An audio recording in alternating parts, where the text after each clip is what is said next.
Hallo en welkom by hierdie tutoriaal oor SAL.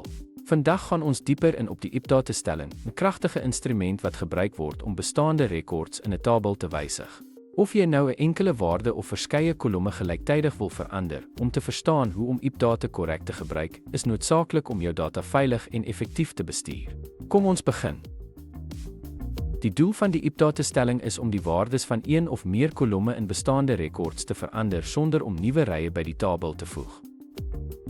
Die basiese sintaksis van die IPDATA-stelling behels die spesifisering van die tabelnaam, die kolom of kolomme wat jy wil wysig, en die voorwaardes waarvoor rye opgedateer moet word, soos volg. Opdateer tabelnaam stel kolom 1 waarde 1 waar voorwaarde. 'n Voorbeeld van die IPDATA-stelling is om die stad van 'n spesifieke werknemer met die volgende opdrag op te dateer. Opdateer werknemer stel stad San Francisco, waar naam Yondu.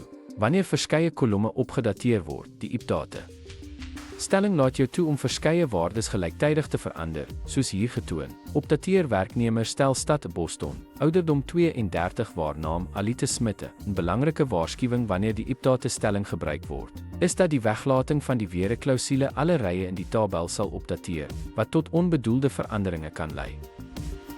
Dit sluit ons kyk na die SAL IPDATA-stelling af. Onthou, dit laat jou toe om bestaande data met presisie te verander, maar gebruik altyd voorwaardes om onbedoelde veranderinge aan jou hele tabel te vermy. Met versigtige gebruik word IPDATA 'n noodsaaklike instrument om jou databasis akkuraat en op datum te hou. Dankie vir die kyk en gelukkige navraag.